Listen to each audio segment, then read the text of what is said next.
اللهم صل على سيدنا محمد يا رب صل وسلم دائما أبدا على حبيبي کہ سنستدرجہم من حیث لا یعلمون، کہ جو لوگ اللہ کے نافرمان ہیں اتنے دلائل سامنے آ گئے ان کے، اسلام کے برحق ہونے کے، غلط کے غلط ہونے کے، صحیح کے صحیح ہونے کے، دلائل کے انبار لگا دیے ہم نے، اس کے باوجود بھی اگر کوئی نہیں مانتا، سیدھے راستے پر نہیں آتا، تو جو داعی ہے، دعوت دینے والے لوگ ہیں، ان کو سمجھایا جا رہا ہے کہ پھر ٹینشن لینے کا بولیں نہیں، ٹینشن نہیں لینی پھر۔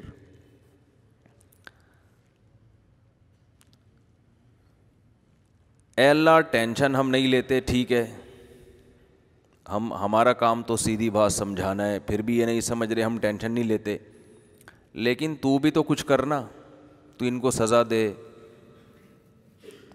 تو دنیا کو بتا دے کہ یہ لوگ غلط ہیں، تو ان کو پنپنے ہی نہ دے، تو بھی تو کھلا بھی انہی کو رہا ہے زیادہ ہے بھائی، نواز بھی انہی کو زیادہ رہا ہے، تو موٹے بھی یہی ہوتے جا رہے ہیں، مزے بھی انہی کی ہیں، چل تو بھی برابر برابر معاملہ کر لے کہ جو نافرمان ہیں ان کو سزا نہیں ملتی، تو کم از کم فرما برداروں کو، جو نیک لوگ ہیں، وہ آزمائشوں میں کیوں ہیں اتنے۔ میری 2-4 دن پہلے کسی سے ملاقات ہوئی، وہ لندن سے آئے تھے، تو مجھے کہنے لگے کہ میں وہاں ایک فزیکل فٹنس کا ایک ادارے ہوتے ہیں نا، تو اس میں ایک ٹرینر ہے انگریز، اس سے ٹریننگ لے رہا ہوں باڈی کو فٹ کرنے کے لیے۔ تو کہتے ہیں کہ وہ ایتھیسٹ ہے، وہ خدا کو نہیں مانتا، کہتے ہیں وہ مجھ پہ طنز کرتا ہے، میرے دل میں اس نے عجیب عجیب وسوسے ڈال دیے ہیں، کیونکہ یہ تو بالکل ہی فری اسٹائل ہوتے ہیں نا جو خدا کو مانتے ہی نہیں ہیں۔ کہہ رہے وہ مجھے کہتا ہے کہ تمہیں مجھ سے ٹریننگ لینے کی کیا ضرورت ہے، تم جب خدا پر ایمان رکھتے ہو تو وہ تمہاری باڈی کو خود ہی ٹھیک کر دے، ہے بھائی، تمہیں یہ تکلف کی ضرورت کیا ہے؟ یعنی تمہیں خدا ایمان لانے کے بعد تمہارے ساتھ کوئی امتیازی سلوک تو کر نہیں رہا، وہ تو کیا فائدہ ایسے خدا کو ماننے کا؟ یعنی میں نہیں مانتا تو میں تو فٹ ہوں، اس گورے نے کہا، تم مانتے ہو تو تم ٹریننگ کس سے لے رہے ہو؟ مجھ سے تو تمہارا خدا ڈائریکٹ کیوں نہیں کر دیتا ٹھیک تمہیں؟ سمجھ میں آ رہی ہے بات کہ نہیں آ رہی ہے؟ تو پھر اس خدا کے ہونے کا فائدہ کیا جو تمہارا پیٹ اندر نہیں کر سکتا؟ اب یہ میں اپنے الفاظ میں اس انگریز کی بات کو ڈیفائن کر رہا ہوں، جو تمہاری توند کم نہیں کر سکتا، جو تم اس کے لیے بھی کسی کافر سے رابطہ کر رہے ہو۔ تو وہ مجھ سے اشکال کر رہے تھے، اس اشکال کا جواب کیا ہے ٹھیک ہے نا، اس اشکال کا جواب کیا؟ ان کو تو میں نے جواب جو میں یہاں بتا رہا ہوں وہ ان کو نہیں بتایا تھا۔ اصل اس کا جواب یہ ہے کہ اس انگریز سے کہتے کہ اگر خدا مجھے ٹریننگ کے بغیر ہی فٹ کر دیتا تو تیرے جیسے کمبخت بھی ایمان لے آتے، خدا تیرے جیسے کمبختوں کو ہدایت بولو نہیں دینا چاہتا، کیونکہ خدا اگر اپنے ہونے کے اس طرح کے ثبوت دینا شروع کر دے کہ جو نیک لوگ ہیں ان کو پیسے ملنا شروع ہو جائیں، وہ فٹ فاٹ ہر لحاظ سے، وہ پراٹھے بھی کھا رہے ہیں تو بھی توند نہیں نکل رہی ان کی۔ اب آپ کہیں کھاتے بھی ہو پراٹھے، پھر ہر بیان میں پراٹھوں کی برائی بھی کرتے ہو، تو ہر سگریٹ کے ڈبے پہ لکھا ہوتا ہے نا سگریٹ نوشی صحت کے لیے مضر ہے، تو یہ بھی غنیمت ہے کہ وہ سگریٹ کھلاتے ہیں مگر بتا دیتے ہیں کہ خطرناک چیز ہے، تو ہم پراٹھے پھوڑتے ہیں مگر بتاتے ہیں کہ یہ پھوڑنے کی چیز نہیں ہے ٹھیک ہے نا۔ خیر پھوڑنے کی چیز بھی ہے، اتنا کہ خراب چیز بھی نہیں ہے، لیکن پھر ایکسرسائز کرو۔ خیر تو یہ جو گورے ہیں نا، یہ خدا کے منکر لبرل لوگ، یہ سب کے دماغوں میں، آج دینداروں کے دماغوں میں بھی یہ بات بیٹھی ہوئی ہے، یار بڑے بڑے ظالم تو ترقی کرتے چلے جاتے ہیں، ان کو تو کچھ بھی نہیں ہوتا، پستے تو بیچارہ غریب آدمی پستا ہے، نیک آدمی پستا چلا جاتا ہے. میں آج سوچ رہا تھا کہ دیکھو دنیا میں پاکیزہ لوگوں پہ کیسے کیسے الزامات لگے ہیں اور وہ الزامات چل بھی پڑے. امی عائشہ رضی اللہ تعالی عنہا سے زیادہ کوئی پاکیزہ ہو سکتی ہیں؟ اتنی پاکیزہ کہ جب آپ پہ تہمت لگی ہے تو امی عائشہ فرماتی ہیں مجھے یقین تھا کہ اللہ اپنے نبی کو بتا دے گا کہ میں غلط نہیں ہوں، لیکن مجھے یہ توقع نہیں تھی کہ قرآن میں آیتیں اتار دے گا جس کی باقاعدہ قیامت تک تلاوت کی جائے گی. یعنی میرا اللہ کی نظر میں میرا یہ مقام ہوگا، اس کی مجھے توقع نہیں تھی. لیکن اللہ نے آپ کی پاک دامنی کو بیان کیا اور اللہ نے فرمایا تحسبونہ ہینا، تم اس کو ہلکا معاملہ سمجھتے ہو، وہو عند اللہ عظیم، اللہ کی نظر میں یہ بہت بڑا معاملہ ہے کہ پیغمبر کی زوجہ پر تہمت لگ رہی ہے. مگر تہمت لگانے والوں نے تہمت لگائی بھی، وہ زندہ بھی رہے، اپنے ٹائم پہ مرے، اور ایک بہت بڑا طبقہ آج بھی ایسا ہے جو اس تہمت کو سچا مانتا ہے. آج بھی ایک طبقہ ایسا ہے. کتابیں لکھی جا رہی ہیں امی عائشہ رضی اللہ تعالی عنہا پر تہمتیں آج بھی کتابوں میں لگا رہے ہیں لوگ. کیا کیا بکواسات نہیں لکھی جا رہی. تو اس سے پتہ چلتا ہے یہ دنیا دارالامتحان ہے، یہاں صحیح اور غلط کا حقیقی فیصلہ نہیں ہوتا، اصل میں تو وہاں ہوگا. اور تہمت لگانے والوں نے امی عائشہ جیسی پاک دامن پہ تہمت کس بیس پہ لگائی کہ ہار گم گیا تھا، اکیلی رہ گئیں، صحابہ کو پتہ نہیں چلا، تو صحابی رسول ان کو لے کر اپنے ساتھ مدینہ میں داخل ہوتے ہیں. تو یہ بدگمانی ہے نا کہ فوراً اس کو غلط رخ دے دیا. معاذ اللہ، مجھے تو بولتے ہوئے بھی ڈر لگ رہا ہے. آج بھی ایسا ہوتا ہے کہ ذرا سی بات پر فوراً تہمت لگا دی جاتی ہے. کہ آپ کسی سے بات کر رہے ہیں فون پہ چھپ کے، ممکن ہے آپ چھپ کے اس لیے بات کر رہے ہوں کہ آپ وہ بات پبلک کو نہیں بتانا چاہتے، لیکن تہمت لگانے والے کیا تہمت لگا دیں گے کہ اس کے تعلقات ہیں. یہ بہت ہو رہا ہے آج کل. اور ہمارے ہاں منفی بات جتنی طبیعت سے لوگ قبول کرتے ہیں نا، مثبت بات نہیں لی جاتی. گھروں میں بیویوں پہ شوہر تہمت لگاتا ہے، عورتیں اپنے میاں پہ تہمتیں لگاتی ہیں. یہ شادی شدہ لائف کے بعد تو سمجھو کہ الزام تراشیوں کا ایک طویل سلسلہ شروع ہو گیا. کہیں اس کو ذرا سا کچھ مل جائے نا، ایک شوہر جو تھا وہ فون آیا تو فوراً بھاگا، وہ کہیں الگ سنتا ہے سننے کے لیے. اس کو پتا تھا یار بیگم نے اگر یہ دیکھ لیا نمبر تو مجھ سے 10 سوال پوچھے گی، 10 سوال کے جواب دوں گا، پھر پھڈا ہوگا، تو اس سے بہتر ہے میں الگ. حالانکہ وہ آدمی کا فون تھا. میرے پاس یہ کیس آتے ہیں نا. اب بیگم نے کہا چونکہ فون آپ چھپ کے سن رہے ہو اٹ مینس کہ آپ کے کسی لڑکی سے تعلقات. اچھا بھلا گھر، پھر شوہر غیرت میں آ گیا، مار کٹائی، بڑے پھر الزامات. پھر وہ کوشش کرتا ہے اب میں اس کو پھنساؤں گا، اب میں کیا کروں گا، یہ مجھ پہ شک کر رہی ہے تو اب میں اس کو پھنساؤں گا. بدگمانیاں. جو ایمان والے لوگ ہیں نا، اللہ نے ان کی جو صفات بیان کی ہیں، ان صفات میں اور جو احکام ایمان والوں کے اللہ نے دیے، ان میں ایک بہت اہم حکم ہے، وہ ٹوہ میں نہیں لگتے کسی کی. وہ کسی کی ٹوہ میں نہیں لگتے، وہ بدگمان نہیں ہوتے. ان بعض الظن اسم، بدگمانی گناہ ہے. خیر، لیکن آپ دیکھو کہ امی عائشہ رضی اللہ تعالی عنہا کتنی پاک دامن، مگر اتنی سی بات تو بیچاری پیچھے اکیلی رہ گئیں. اب کسی صحابی رسول کے ساتھ وہ مدینہ میں آ رہی ہیں کیونکہ وہ ان کو لے کر آئے. اب جب اکیلے منافقوں نے دیکھا کہ امی عائشہ کسی غیر مرد کے ساتھ ہیں جو نامحرم تھے، تو بھائی 10 وجوہات ہو سکتی ہیں نا اس کی. کسی غلطی سے پیچھے رہ گئی ہوں گی، کوئی وجہ ہو گئی ہوگی. نہیں جی، فوراً تہمت لگائی کہ معاذ اللہ ان کے آپس میں کوئی تعلق ہے ان کا. اور نبی صلی اللہ علیہ وسلم کے دل پہ کیا گزری ہوگی، آرے چلے ہوں گے آپ کے دل پہ، کس قدر پریشان. حضرت ابو بکر جن کی بیٹی تھی، دیکھو وہ غیرت کا دور تھا، وہ آج والا دور نہیں تھا. آج تو بہت جگہ ایسا ہوتا ہے یار چلو ٹھیک ہے ہیں تو کیا کریں. یہ تو یہی ہوتا ہے نا، براڈ مائنڈڈ لوگ تو بالکل ہی ہر چیز میں آزاد ہو گئے. پیغمبر میں کتنی غیرت، ابو بکر میں کتنی غیرت، امی عائشہ پہ کیا قیامت گزری ہوگی. یہاں ایک اور سبق ملتا ہے کہ اللہ یہ بھی تو کر سکتا تھا امی عائشہ کی آنکھ نہ لگتی. امی عائشہ رضی اللہ تعالیٰ عنہ کی آنکھ لگی نا تو وہ صحابہ وہ ڈولی لے کے چلے گئے، وہ سمجھے ان میں بیٹھی ہوئی ہیں، حالانکہ وہ بیٹھی ہوئی نہیں تھی. امی عائشہ فرماتی میری جب آنکھ کھلی وہ پتھر پہ سر رکھ کے سو رہی تھیں. اتنے میں صحابی رسول آئے تو وہ ان کی امی عائشہ کے چہرے پہ نظر پڑی تو وہ فرماتی ہیں کہ جب تک پردے کی آیتیں نازل نہیں ہوئی تھیں تو وہ مجھے پہلے دیکھ چکے تھے، اس لیے مجھے پہچانتے تھے. جب پردے کی آیتیں نازل ہوئیں تو امہات المومنین نے اپنا چہرہ چھپانا شروع کر دیا. تو وہ اس لیے پہچان گئے کہ وہ پہلے دیکھ چکے تھے امی عائشہ کو جب پردے کی آیتیں نازل نہیں ہوئی تھیں. یعنی بتا دیا کہ جب آیتیں نازل ہوئیں تو پھر مجھے کوئی نہیں پہچان سکتا تھا اس کے بعد.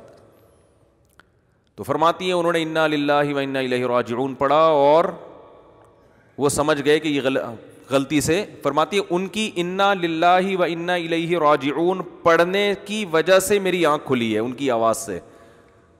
تو مجھے بھی احساس ہوا کہ بھئی قافلہ آگے نکل چکا ہے. تو میں یہ سوچتا تھا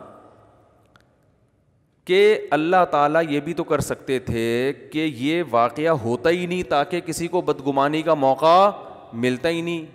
بھئی یہ کیا اللہ کے ہاتھ میں سب کچھ ہے نا.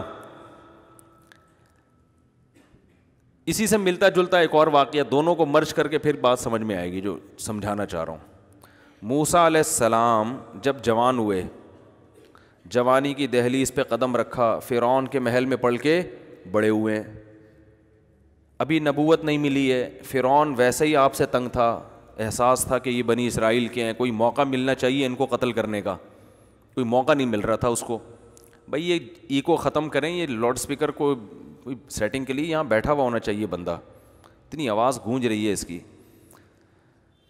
تو حضرت موسیٰ علیہ السلام فرعون کے محل میں پڑ کے جوان ہوئے، ابھی جوانی کی دہلیز پہ قدم رکھا ہے، ابھی کام کرنے کا وقت آیا ہے. اب اللہ نے جو آپ سے دین کا کام لینا ہے اس کا ٹائم اب آ چکا ہے. لیکن ہو کیا رہا ہے؟ بظاہر بڑے الٹے کام ہو رہے ہیں.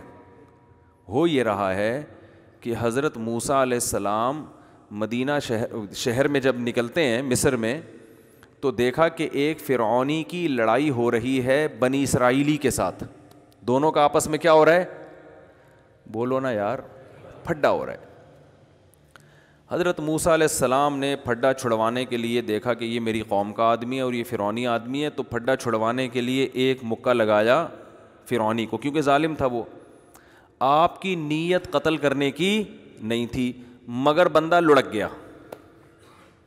وہ حضرت موسیٰ کا ایک تھپڑ لگا فقضا علیہ اور اس کا انا للہ ہو گیا.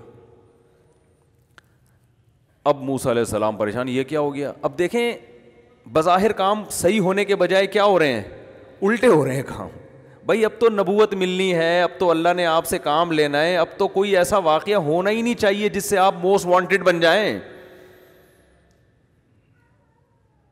لیکن اللہ کے کام دیکھو. اور یہ حضرت موسیٰ نے اعتراف کیا یہ تو شیطان نے مجھ سے کروا دیا، یہ کیا ہو گیا؟ یہ غلطی ہو گئی ہے، بندہ تو میں نے مارنا ہی نہیں تھا. اور اللہ سے توبہ استغفار بھی کر رہے ہیں کہ تو بندہ ہی مر گیا. اللہ فرماتے ہم نے معاف کر دیا. تو پہلی غلطی بظاہر غلطی. یہ میں اس سے نا آپ کو ایک سبق بتانا چاہتا ہوں، اس سے نتیجہ کیا نکلتا ہے. کام صحیح ہو رہا ہے یا بظاہر الٹا ہو رہا ہے؟ الٹا ہو رہا ہے کام. ایک طرف اللہ کہہ رہا ہے کہ میں آپ کے ذریعے فرعون کی حکومت کا خاتمہ کروں گا، تو اللہ اب تو موسیٰ علیہ السلام سے غیر قانونی کام کوئی ہونا ہی نہیں چاہیے تاکہ کوئی انگلی نہ اٹھا سکے.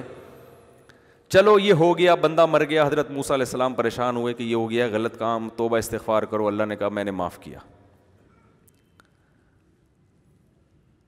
اگلے دن اچھا یہ کسی کو پتہ ہی نہیں ہے کیونکہ قرآن کہہ رہے غفلت کا وقت تھا، شہر میں سب سو رہے تھے، اس وقت سب قیلولہ کیا کرتے تھے اور دوپہر کے وقت لوگ باہر نہیں نکلتے تھے. یہ ایک نیچر ہے انسان کی قیلولہ کرنا. یہ تو اب یہ گوروں نے ختم کیا ہے قیلولے کا نظام.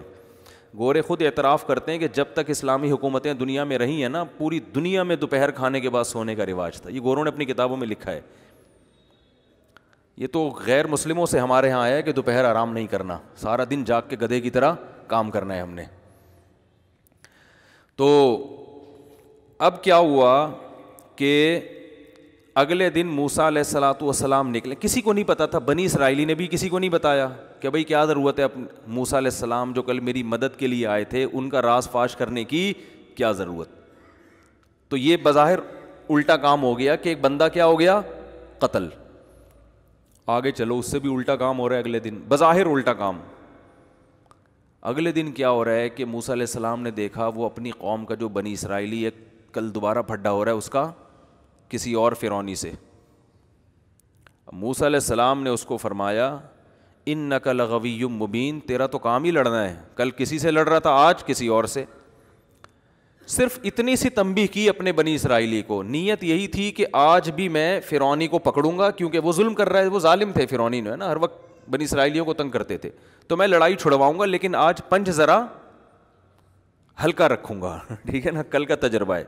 یا تو پنچ ماروں گا ہی نہیں, بس زبانی کلامی سے ان کو یوں کر کے چھڑوا دوں گا. جب موسیٰ علیہ السلام قریب آئے اور ارادہ کیا کہ ایک فرعونی کو پکڑیں, ارادہ ہے فرعونی کو پکڑنے کا, لیکن بنی اسرائیلی ڈر گیا.